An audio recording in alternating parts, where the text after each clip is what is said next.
क्या नाम हुआ आपका? दीपक जी। ये तो हो गया। हाँ, उपाध्याय जी, परजेश जी है ना लोग।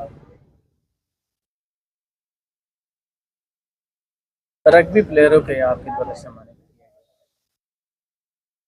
अब बहुत खुशी का माहौल है यहाँ पे रग्बी काफ़ी वर्षों पहले से खेल ये शुभारंभ हुआ था यहाँ। और सिखाने वाले ये दीपक जी हैं, यहाँ के कोच हैं जो बच्चों को सिखाए। और पिछले 1-2 साल से जो है यहाँ के बच्चे जो है नेशनल मेडल लेके आ रहे हैं।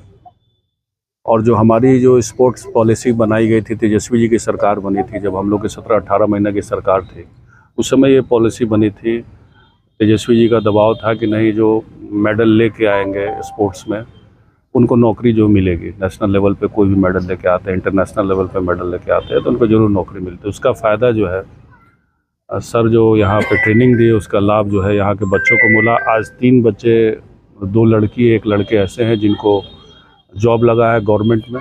एक पुलिस में गई है और 2 जो है क्लर्कियल लेवल पे उनका हुआ है, लघु जल संसाधन विभाग है, उसमें मिला है।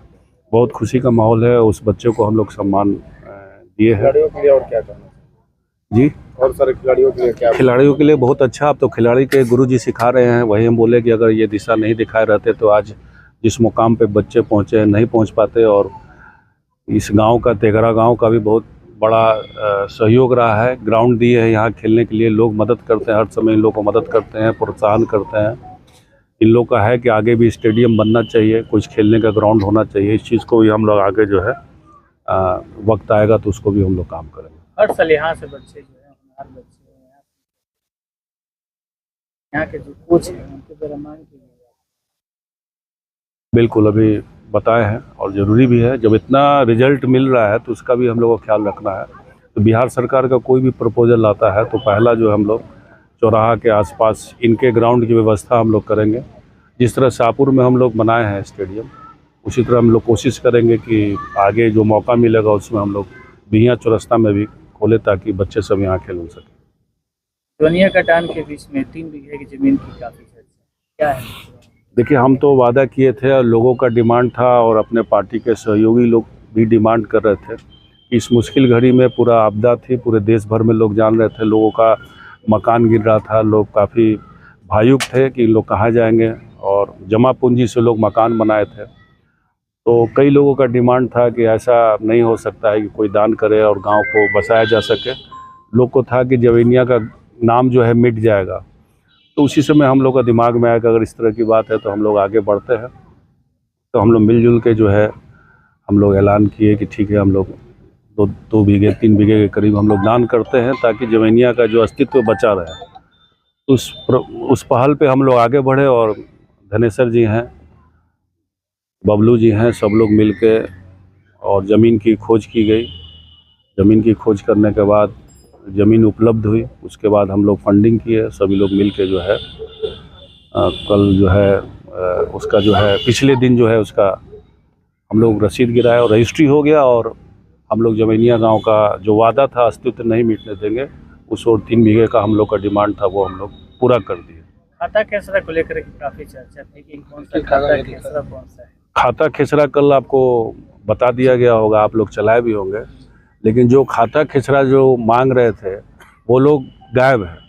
मेरा ये था कि सभी लोग अगर मिल जाते, कोई बड़ा चीज़ नहीं है, एक नया लोगों को संदेश मिलता कि सभी लोग अगर सब लोग सक्षम हैं, राजनेता हैं और गरीब की ही बात करते हैं। और तो उस बात को सुनते हुए और लोग भी सहयोग करना चाहिए था। तो सहयोग नहीं करके लोग मजाक उड़ा रहे थे। मेरी सरकार है, हम लोग सब व्यवस्था कर लेंगे। लेकिन वो अपने तरफ से वो कभी नहीं बोले कि सरकार के कि हम भी उसमें सहयोग करेंगे, हम भी आपको पहल करेंगे। आज देखिए हम लोगों ने वो काम कर दिया, लेकिन आज सरकार देखिए कि कोई व्यवस्था वहाँ नहीं है। आज उनका कहना था कि सब लोग को बसाया जाएगा, मकान बना के दिया जाएगा। और देखिए कोई व्यवस्था आज के दिनों में कोई व्यवस्था मकान की उन लोगों की नहीं हुई है। तो सरकार की तरफ गंभीर एक सवाल उठता है। बड़ी बड़ी बातें तो करते हैं लेकिन जब ज़रूरत पड़ता है तो इन लोग भाग जाते हैं। लेकिन हम लोगों ने इस चीज़ को जो है, क्योंकि स्वर्गीय रामानंद तिवारी जी की धरती रही है और समाजवादी विचार के हैं, और हम लोग को लगता है कि गरीब को भी मदद हम लोग को करना चाहिए। उस पर हम लोग आगे बढ़े हैं, और इसमें सभी कार्यकर्ता जितने भी इस सहयोग में लगे हुए सभी के हम अपने तरफ से आभारी हैं। बिहिया में पटना कोटा ट्रेन को ठहराव को लेकर हमारे वजह से बिहिया में पटना कोटा देखिए, ये लोग अपना कह सकते हैं, लेकिन ट्रेन का अगर डेवलपमेंट की बात किया जाए शाहपुर विधानसभा क्षेत्र में, तो उसमें सबसे बड़ा रोल मेरे पिताजी का आता है।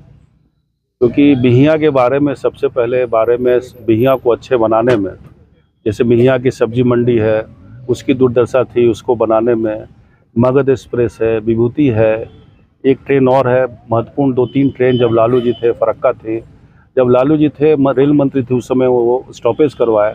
लालू जी स्वयं वहाँ मौजूद बिहिया में थे, और जॉर्ज फर्नांडिस सर रहे तो सिकरिया हाल्ट बनाए। नीतीश कुमार जी जब थे रेल मंत्री तो रामानंद तिवारी हाल्ट बना। तो रेलवे में जो विकास हो सकता है हम ही लोग किए। ठीक है, वो अपना जो भी क्लेम करे, पार्टी उनकी है, डबल इंजन की सरकार है। मेरा बस एक ही था कि उनको पहले ज्ञात था कि पटना कोटा रुकने वाली है, क्योंकि पटना कोटा रुकने का कन्फर्मेशन 1 तारीख के करीब रेल मंत्री दे रहे हैं, और 26 तारीख को वो बिहिया में जो है बता रहे हैं कि पटना कोटा रुकने वाली है। कई ट्रेन, जबकि 3 ट्रेन का डिमांड किए थे, लेकिन उनका फोकस पटना कोटा पर ही था। इसलिए हमने कहा कि उनको पहले पता था कि पटना कोटा रुकने वाला है, तो इस तरह की तैयारी वो किए थे। पटना कोटा रुकने का सारा श्रेय बिहिया की जनता है, शाहपुर की जनता है। बिहिया में लोग हमेशा डिमांड कर रहे थे, वर्षों से डिमांड कर रहे थे, उसके लिए लोग कई बार धरना भी दिए हैं, और सब कारणों से सांसद भी जो है वो अपना एक कमेटी होती है सांसद का कि कहाँ रेल का डिमांड कहाँ कर रहा है, स्टॉपेज का, उन्होंने भी उस चीज़ को, डिमांड को वहाँ रखा था। तो सभी को मिला जुला के सभी का प्रयास है पटना कोटा। और उनका बयान आया है कि मगध और शाहबाद में जो पूर्वज विधायक जीत गए हैं उनको पनपने नहीं देना है, तो देखिए, समाप्त कर देना। ये तो वो छोटी बातें कर रहे हैं। हमको ना कोई समाप्त करना है, ना कोई व्यक्ति किसी को समाप्त नहीं कर सकता है। विधानसभा का सदस्य बन सकता है अथवा सदस्य नहीं बन सकता है, यही हो सकता है। भूलवश नहीं, हमारी तो 52 से राजनीति चल रही है। भूलवश से तो ये लोग जीते हुए हैं, उनका पिछला रिकॉर्ड उनको नहीं दिख रहा है कि किन कारणों से वो जीते हैं, वो देखना चाहिए, आकलन करना चाहिए। भूलवश हम नहीं हैं। ठीक है, जनता हमको जिताई है, जनता मालिक है। अभी फिर चुनाव होने वाला है, जनता जैसा भी समझेगी, अगर हमको लायक समझेगी हमको बनाएगी, उनको लायक समझेगी उनको बनाएगी। वो कह रहे हैं कि बिहार में तो एनडीए की सरकार है, मगर शाहपुर विधानसभा में जंगल राज है। जंगल राज तो उनके पिता के द्वारा किया गया था शाहपुर में, अब तो शांति में लोग हैं। जंगल राज क्या, जंगल राज से बुरा राज आतंक का राज होता है। तो कोई व्यक्ति 25-30 हत्याएं जो है अपने शाहपुर विधानसभा क्षेत्र के लोगों को ही मारा हो। कई जगह अपराधियों को सुनते हैं कि बाहर कहीं क्राइम करते हैं और क्षेत्र में जो है आके अच्छा से वार, ये तो अपने कंस्टिट्यूएंसी में इतने लोग को मारे हैं, अपने रिलेशन में लोगों को मारे हैं। डर से शाहपुर से नीचे लोग जाता नहीं था, डर के चलते लोग नीचे नहीं जाते थे। मतलब चुनाव में एक पोलिंग बूथ पे भी पोलिंग एजेंट बैठने को तैयार नहीं थे, मंच पे चढ़ने को भी कोई तैयार नहीं थे उस ज़माने में। वो ज़माने लोग देखे हैं। प्रमुख के चुनाव में कई हत्याएं हुई है। तो ये एक्चुअल में कोई आतंक राज शाहपुर में था, तो वो उनका पीरियड था। उनके पिताजी जब थे जीवित तब तक उनका वो पीरियड था। वो पीरियड ख़त्म हो चुका है, लोग शांति में हैं। फिर से कोई चाहेगा कि हम उस आतंक राज के प्रतीक के रूप में हम वहाँ पे आए, स्थापित हो, तो शाहपुर की जनता उसको बर्दाश्त नहीं करेगी और कभी आने नहीं देगी, ये पूर्ण विश्वास है।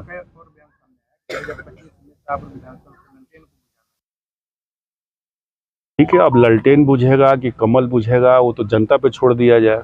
आने वाले समय में ललटेन जलता है कि कमल मुरझाता है, इसको हम लोग जनता के भी छोड़ देते हैं। एक और सवाल है कि जोनिया कटान को लेकर, जोनिया कटान 9.5 करोड़ रुपया जो आया हुआ था, तो वो पैसे गंगा जी निकल गई। बिल्कुल गंगा जी निकल गई, जो काम हुआ वो गंगा जी ही निकल गई, तो उनको तो देखना भी चाहिए जाके। 9.5 करोड़ काम मेरे पास नहीं आया था, जानना चाहिए सभी लोगों को। वो सरकार का काम था और सरकारी योजनाओं के चलते काम चलता है। उस विभाग में कई इंजीनियर हैं, उसका निरीक्षण जिलाधिकारी कर रहे थे। 9.5 करोड़ का काम जरूर स्वीकृत हुआ था, लेकिन 7.5 करोड़ का काम जो है वहाँ पे हुआ। 2 करोड़ जो पैसा जनता का पैसा है वो सरकारी खजाने में मौजूद है। वो 2 करोड़ रुपया गंगा जी में डूबने से बच गया। तो वो 2 करोड़ नहीं तो वो अगर वो भी लगा रहता तो वो भी डूब जाता, क्योंकि ऊँट के मुंह में जीरा ये काम था। काम एक खानापूर्ति किया गया कि लोग का प्रेशर था, जिलाधिकारी ने काफ़ी उसमें लिखा था, 40 लोग का 50 लोग का मकान गिर चुका था। लोगों को लगे कि नहीं हम प्रयास कर रहे हैं, विभाग ने चाहा प्रयास कर रहे हैं, तो एक ठोकर का 400 मीटर मात्र जो है उसको बनाने का किया। जबकि वस्तु स्थिति ये था कि वो जब तक उत्तर प्रदेश बिहार सरकार मिल के काम नहीं करता तब तक ये काम सफल नहीं होता। ये विभाग भी इस चीज़ को जान रही थी। आज फिर उस विभाग को लोग मान रहे हैं कि उत्तर प्रदेश बिहार जब तक ज्वाइंट ऑपरेशन नहीं होगा तब तक वो काम सफल नहीं होगा। सफल उनके काम की थी। अगर कोई गड़बड़ी है तो खुला है सभी व्यक्ति, सरकार उनकी है, मुख्यमंत्री उनके है, डिप्टी सीएम उनके है, ला के कहीं भी कंप्लेन किया जा सकता है। आप सोचिए कि उनकी सरकार है, उनकी कितनी वैल्यू है इस पार्टी में कि कोई भी नेता जवैनिया देखने के लिए नहीं आया। ना मुख्यमंत्री आए, मुख्यमंत्री चौराहा से ही मान के चलिए लौट गए, प्रभारी मंत्री आपको गौरा पुल से ही लौट गए, तो कोई तो पहुंचा ही नहीं वहाँ। जो भी सुख सुविधा मिला, हम लोगों ने जो जिलाधिकारी से डिमांड किया, मुआवजे का डिमांड किया, मकान गिरने का डिमांड किया, खाने का डिमांड किया, वो जिला से ही मिला, बाकी सरकार से कुछ नहीं मिला। उनके द्वारा बोला जा रहा है कि झूठ का पीएचडी किया है विधायक। किस मामले में बोल रहे हम नहीं जानते हैं, वो उसके बाद में हर बात का जवाब तो नहीं दिया जा सकता है। अब उसकी इसका उत्तर हम क्या दें, हमको तो खुद नहीं समझ में आ रहा है। बयान देते हैं मीडिया में तो चर्चित है कि वो बोलते हैं कि हम गिरिए, उससे क्या फर्क पड़ता है? वो इंजीनियरिंग हो के क्या कर लिए? आज भी तो बेरोजगार है कि नहीं है? हम तो नॉन ग्रेजुएट होके 100 आदमी, कम से कम 50 से 100 आदमी के बीच में लोगों को रोजगार दिए हुए। ये तो हल्की बातें करना है भाई। स्वर्गीय रामानंद तिवारी जी कहाँ के पढ़े थे? आपका आईक्यू लेवल क्या है उस पर डिपेंड करता है ना। पढ़ाई लिखाई जो भी है वो व्यक्तिगत चीज़ होती है। ये सब हल्की बात नहीं करना चाहिए, लोगों को सेवा करनी चाहिए। मेरे से तर्क करने से कोई फ़ायदा नहीं है। आप जनता के बीच में जाइए। 9 साल तो गायब थे लोग, मतलब चुनाव का समय है, अब जब 1 साल बचा तो लोग इधर उधर मतलब घूम रहे हैं। 9 साल में बहुत सारी उनको जगह मिली थी जहां वो काम कर सकते थे। कितने लोगों की एक्सीडेंट हुई उसमें जाके मिल सकते थे, कितने लोग का घर जला उसमें जाके मिल सकते थे। पिछले बार जो बाढ़ 24 में आया था, 65 लोग का मकान गिरा, जाके मिल सकते थे। वो सब लोग नदारत थे उस समय। आज 25 में जब बाढ़ आया है, चुनाव आया है, तो सारे लोग घूम रहे हैं। तो बहुत सारा मौका था जनता के बीच में काम करने का। जो काम नहीं किए उसका जो खामियाजा उनको जो है आने वाले चुनाव में मिलेगा ही। सवाल ये किया गया है कि 10 साल से विधायक है, विधायक जी द्वारा शाहपुर विधानसभा में करोड़ों का काम करवाया गया है। करोड़ों नहीं, अरबों का काम कराया गया। पुलिया सड़क बनवाया गया। वो कह रहे हैं कि पुल पुलिया सड़क बने या न बने, कमीशन जरूर है। ये अभी देखो, आप लोग हल्की बात करते हो ना। कमीशन तो कौन खाता था वो खुद ही बताया है। कमीशन तो विभाग में कटता ही है, कौन सी नई बात कर रहे हैं? विभाग में तो कमीशन कटता ही है। कौन काम इस सरकार में बिना कमीशन के होता हो तो बताइए। ज़मीन का कोई भी आप अपना मोटेशन कराने जाइए, अपने नाम पे जमाबंदी कराइए, कुछ भी कराइए, पैसा देना ही है। तो पैसा तो पूरे सरकार में चल रही है। ये कौन सा नया बात कर दी है?